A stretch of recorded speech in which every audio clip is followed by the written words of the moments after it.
Hi, and welcome to the Baltic Football Podcast, where today we're diving back into the European competitions. Qualification rounds 1 and 2 are behind us, and there's only a handful of clubs left standing. We have RFS in the Europa League, who will be facing Finnish champions KuPS. We have Riga FC facing Israeli Beitar Jerusalem. We have Levadia facing differential 03 from Luxembourg. And of course, Kano Žalgiris have Bulgarian Arda against them. Today, we're going to talk about Riga FC's opponents, Beitar Jerusalem FC, and we have a very special guest with us, Moshe Ziat. He's joining us from Israel to tell us about this fascinating club and everything around it. Hi, thank you for having me, Dimitris. So I'm Moshe. It's Moses in Hebrew. Right. So I'm Moses. I'm 38 years old, and I'm a fan of Beitar Jerusalem since I was, I don't know, 6. And I also have a podcast about Israeli football, in which I'm the Beitar fan in the panel. And that's it. I'll be. It's very nice for you to having me, and I will be also pleased to hear about Riga that we're meeting on Thursday. Yeah. Well, now that explains why when I was translating some of your comments, people asked if I called you Moses. I thought it's an inside joke, Right, but it's your right, name. right. So, It's my name. all right. So you'll take us through this hopefully in less than 40 years. Okay. But yeah. So who are Beitar Jerusalem FC? Who is this club? Tell us a little bit about them. Okay. So Beitar is the biggest club in Jerusalem. I believe that you all know Jerusalem. We do. Jerusalem is known also outside of Israel. Um, so it's the biggest club in Israel. We have 6 champions, Israeli champions. We have 8 Israeli Cups. Um, Traditionally, Beitar Jerusalem is recognized with the right-hand side of the political map in Israel. And after I think 5 years that were very poor of Beitar Jerusalem, the last one was pretty good. We finished 4th in the Ligat Al, which is the Israeli top league. And now we're in Europe again, so it's nice. So how And was your journey through the Conference League thus far? What was the position like? so we beat Sotoiska from Montenegro in the last round. We had difficult away match, which we won 2-1 with a goal of Omer Atzili in the late in the late 80 minutes. And then in the match in Romania, Beitar cannot host matches in Jerusalem since we are in a war. So the host stadium is in Bucharest, and the match there was opening pretty harsh for Beitar. We were 2-0 down, and then we turned it up to a big win of 5-2. Yeah. Last year, RFS and Europa League faced Maccabi Tel Aviv, and that game was also Right, played in a neutral right, ground. right. So that is unfortunate that Riga fans will not be able to travel to Israel. Do you know where the return leg will take place? There's no schedule of this year yet, since the war is ongoing, and there's no we don't see the finish line yet. Okay. Well, you said that you've been a fan of the club since childhood, and the club, of course, is a little bit older than I imagine you are, although Right, with a right, name like yours, maybe not. But so from what I know, it was founded in the mid 30s, the mid right, 1930s, and it was right, specifically associated with the Beitar political movement, which of course fascinatingly originates from Riga. Riga, right. So yes, the Beitar movement is, I think, the largest Zionist right-wing groups in Europe before the establishment of the State of Israel. Zev Jabotinsky, which is one of the greatest Zionists, I think ever. He was founded Beitar in Riga, as you said. And yes, and this is the connection between Beitar and the right-wing political map in Israel.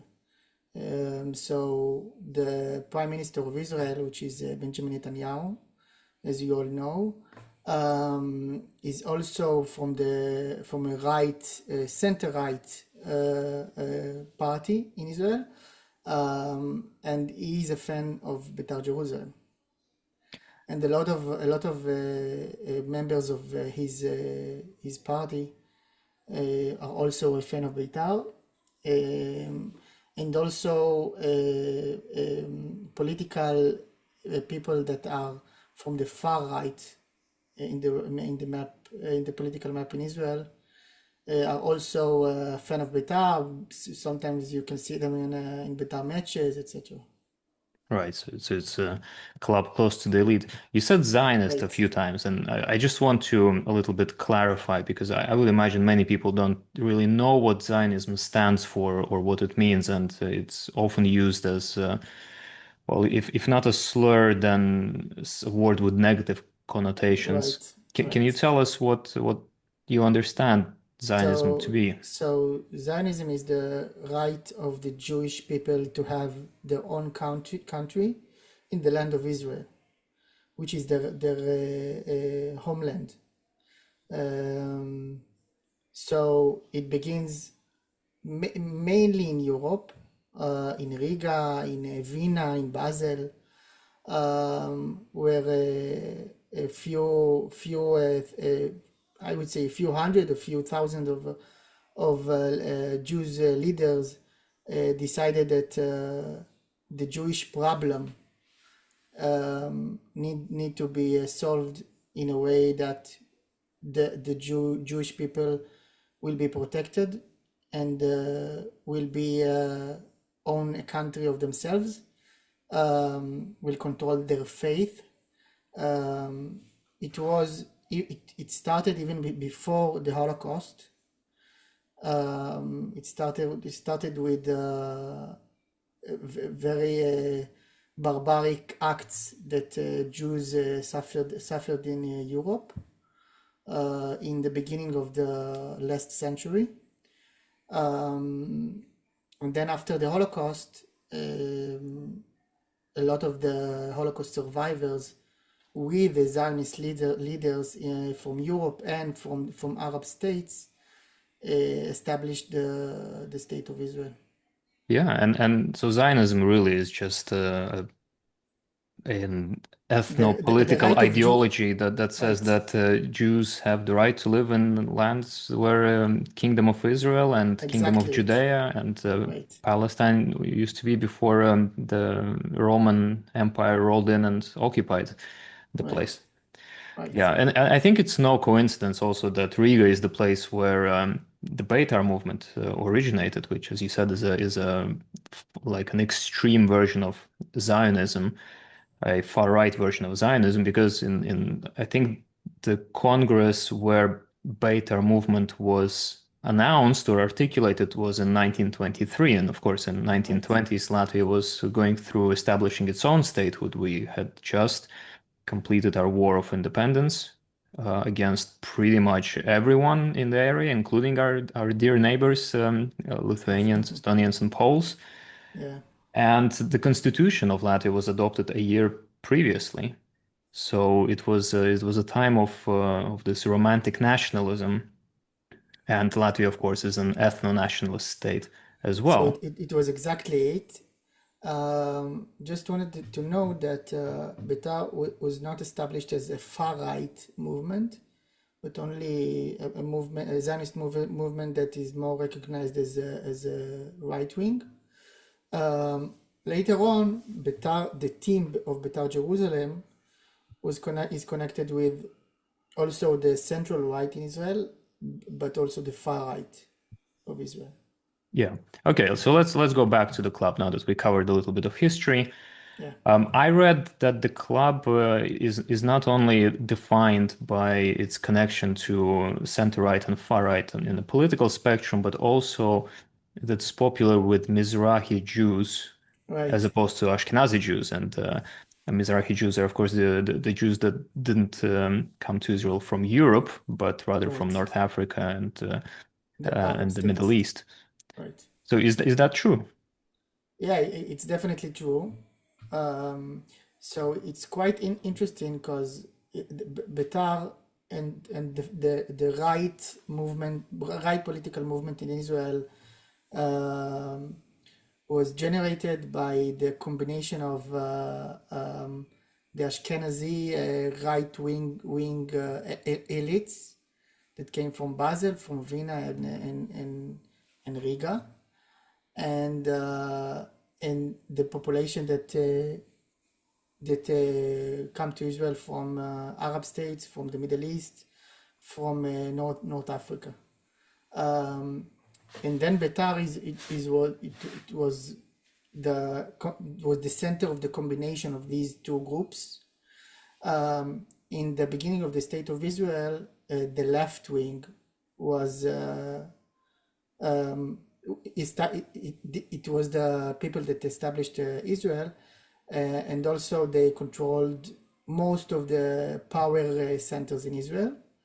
And then the right elite of Ashkenazis and the Mizrahis, which is the people from, as we said, North Africa and the Arab states, combined together in order to give some contra to these elite left wing from Europe.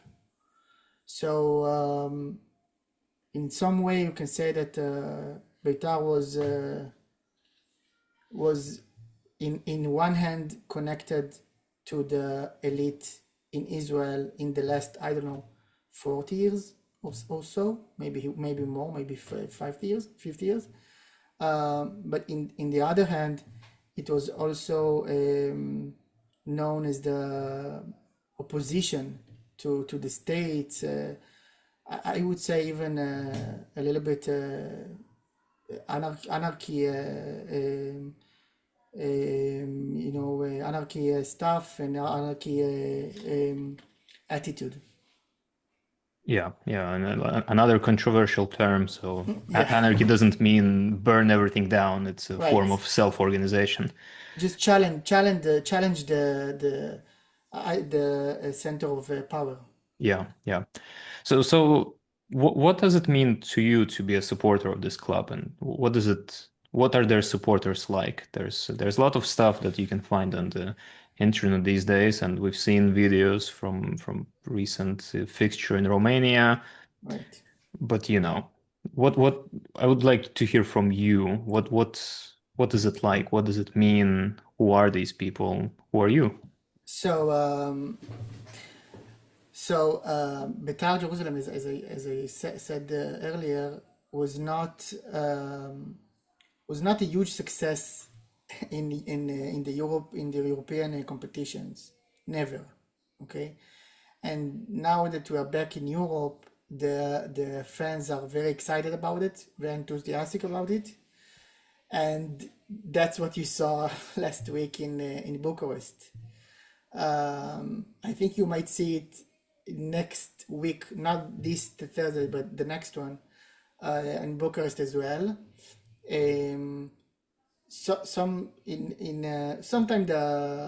Sometimes the fans of Beitar are connected also to vandalism, violence, and stuff. I would say it's not always easy to be recognized as a Beitar fan in Israel. It comes with a lot of luggage, I would say. but you know, it's you cannot choose it.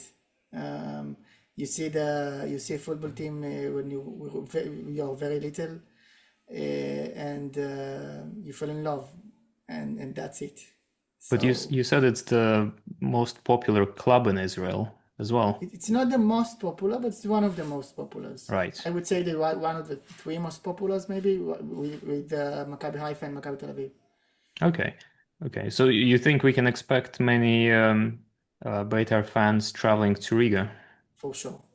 For I don't know yet if you will be able to travel to Riga because UEFA may punish us because of the thing we had last week. And But if the thing was fans yeah, going around going and chanting yes. death to Arabs and that kind of stuff. Yes, but UEFA cannot punish on this stuff because of it was outside of the stadium. Yeah, It can punish us for stuff that was inside the stadium, right. which is throwing to the grass and stuff, to the Yeah. pitch. So I don't know if we will be able to travel to Riga, but for sure you will see a lot of them in the next match in Bucharest. I mean, this applies only to the dedicated away section. Obviously, individual fans can travel as they did again during the Europa League when who was it that RFS was playing against? Was it Anderlecht, I think? That their fans weren't allowed to Mm. really come anyway, but they did as in the general seating. So I think it might be happening here as well. Yes. yeah, yeah. I mean, that would be great. Football culture is lacking in the Baltic states in some more than others. So it's always exciting to see these very passionate with football in their blood groups of fans coming around, especially when they behave. So that would be welcome. But this isn't the I, first I time can that Beitar. I cannot promise that he will behave, but Yeah. But this isn't the first time that Beitar is coming to Latvia. Do you right, remember the last right. time? Yes. So we traveled to a match against the Elgava, right? Yeah, in We, 2016, I think, right? yeah. In which city are they? They're in Jelgava, but the match was played in Riga as well, Okay. in the same place where it's going to be now. I remember that in Jerusalem we won 3-0, I think. And there, I think it was nobody scores. Yeah, it I was either think 0-0 or 1-1 or yeah, I something like think it that. was it was 0-0. I think it was 0-0. Anyway, we did pass this one, and in the we had Omonia Nicosia in the next stage, and then we qualified for the first and last time to European playoff. All right. And we faced Saint Etienne and we lost 2-1 in Israel and were kicked off from Europe. So overall, good memories with that season. Yeah, of course. Okay. So tell me about the style of play. How does Beitar play? Are they an attacking team? Are they a possession-oriented team? How do they play Uh, domestically or in Europe? so Beitar is a team currently is a team that likes to control the ball. In the last season, Beitar was the team that controlled the ball the most in the Israeli league. And we have a very strong attack. We are a team with attack orientation since I remember myself. But it means that our defense is not so good. So even again Sotaiska from Montenegro, which is not a good team, definitely a worse team than Riga. So they scored twice in Bucharest from two mistakes of our defense. So I would expect that Riga will be able to score, but the question is how many balls will they pull off from their net. So what does it mean that they have poor defense? Because that can be different things. Are they just do they lack positional discipline? Are they struggling to track back, or in what way are they poor? Okay, so currently we have a new left wing left back from France, which should be good. He played a little last week, and I think he should open in the starting 11 this week. So this is fine, but we have two central defenders that are not so good at the moment. One that is new and came from Colombia, and the other one is the Israeli one, which is not so good. And also they didn't play together much, so this will be their fourth game together. And also we have right wing, right back that was previously pretty good, but he opened this season bad. Hmm. And our keeper is quite mid. So I think it's combination of these two things, that the lack of playing together, of time together of the defenders, and the personal players that are not good enough. Right, right. So they're vulnerable in the middle. Right. Okay. What formation do they tend to play? 4-3-3. So we have four at the back, and then we have two players that are playing 6 and the 8, and Dormicha, which is playing the 10, and he always trying to find the wingers and the striker. Our power is from the wings. So in the right wing we have Omer Atzili, which is one of the best players in Israel. And in the left wing we have Yarden Shua, which is arguably better than him. So we have, I would say, two of the top 5 players in Israel playing as our wingers. So it's a 4-3-3 that kind of turns into a 4-5-1 at times. Right. Okay. Right. And we have a new striker from the Nigerian striker from Sweden, which coming to this summer, and he looked good in the previous matches. So I believe we will be able to pull few goals off, but it depends how good our defense will be. And do they like, because you said that they have the highest possession rate in the Israeli league, Right. but with playing 4-3-3, how does that materialize in practice? They cycle the ball through defenders a lot, because other teams playing 4-3-3 tend to transition quickly and they don't have high possession rates. Right. So in general, Beitar is starting their attacks directly from the keeper. So the defenders can. Our defenders are usually defenders that know how to move the ball well. But I cannot say it about the two defenders we now have, which is part of the problems. So one of the defenders, the central back that was missing against the Montenegrians, should be back against Riga. So and he can move the ball. So we might be better in this aspect. But for your question, we are starting to move the ball very, very down the pitch. All right. Okay. So that's more or less clear then with What can you respect tell to me about Riga? about Riga. Yeah, Riga are also a possession heavy team. They don't have a long tradition of a style of play because they like to swap coaches. They now They are have 10 years old, right? Old, right? Club. club. It's a new club. Yeah. So it was founded 11 years ago. So 11 years ago. Okay. yeah, it's a very new club. It's the wealthiest club in all of the Baltics in any Oh, sport by oh. far. Mm.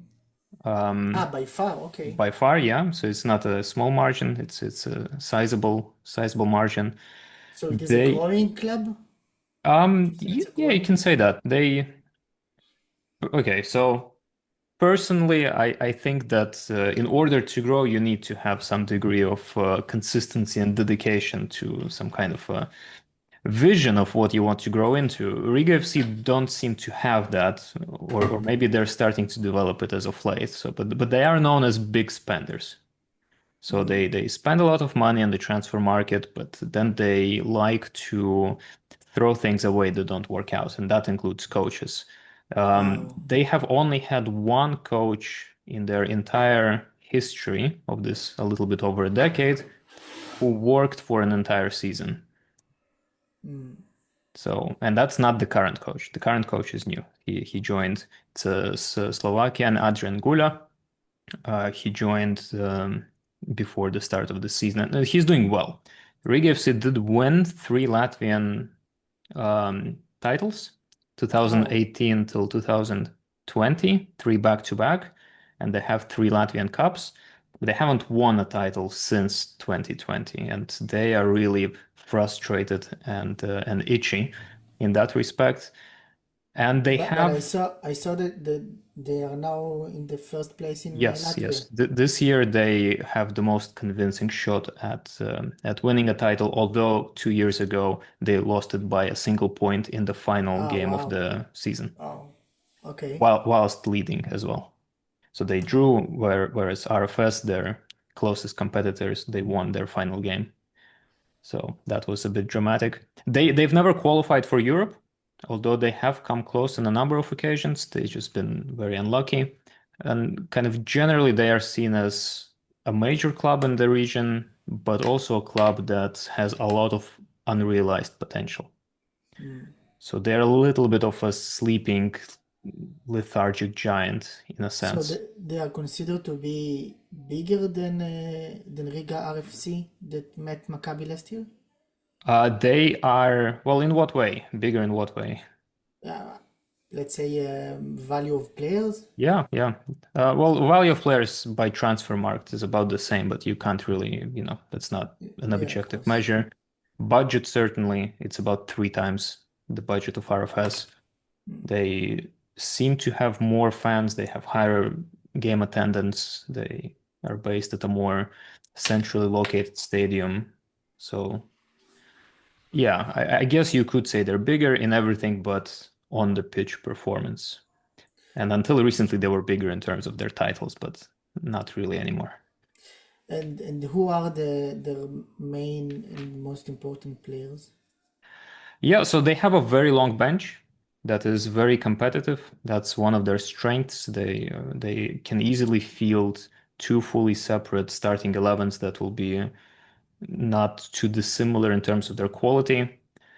The midfielder Iago Siqueira has been good recently. Another midfielder, Orlando Gallo, who's a Costa Rican international, has also been a driving force for them. Then they have this Brazilian striker, Reginaldo Ramirez. I don't think you need to worry about him in particular. He is amazing in the domestic championship, but then when it comes Oh, to Europe, he's gonna shoot wide 2 meters in front of empty goal, which is okay. pretty much what he did last year against the Polish team that knocked out Riga FC, having lost the first leg in Riga. So yeah, they have very good defenders. They have a bunch of Latvian internationals on the squad and many foreign players. They have a solid goalkeeper. The on paper the team is formidable. There is no doubt about that. But their previous fixture, they entered from qualification round two. Their previous fixture against the Georgian champions Dila Gori I didn't saw it. inspire much confidence. Yeah, I They saw won it. it barely, but In the it's just 96 minutes or so or something. the what, sorry? in the 96 minutes or something. Yeah, it was like one goal in injury time of first half, and then winning goal in injury time of second half. But it was more the gameplay was very shaky. I hope it's a case of shaky knees for the first game in Europe, and they will only grow from strength to strength from here.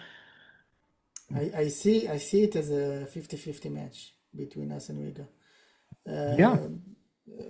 Kind of two clubs probably in the same average in the same strength, I think, from what I learned about Riga. I hope we'll be the one that will qualify to the playoff, but it won't be easy for sure. When RFS played Maccabi Tel Aviv last year, even though Maccabi won, well, I think I RFS remember it. looked better. Yeah, and also they missed the penalty in the 90 very, minutes or so. very end. Could have been a draw. Yeah. Of course, Riga FC is not RFS, and Beitar is not Maccabi Tel Aviv, so we Right. don't know. Israeli league is ranked significantly higher than Latvian league by the UEFA rankings. But I agree with you. I think it could go either way. I think a lot of will be decided by the first leg, and a lot will be decided by who will be more aggressive and assertive on the pitch, which is why I'm worried about Riga FC, because they were none of those things against the Georgian side. Oh, yes. Okay. Yeah. That's good to hear. Yeah, no, we'll see. We'll see. Maybe I'm Yeah. just, lowering your expectations. So yeah. Well, thanks for telling us about Beitar. It's My very exciting pleasure. that they're coming here.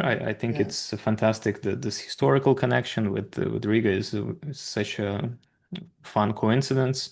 Yes. I agree. And let's see what happens. Yeah. We're thinking Very, 50-50. very interesting. Yeah, good. All right. Thank you, Moshe. Thank you for having me.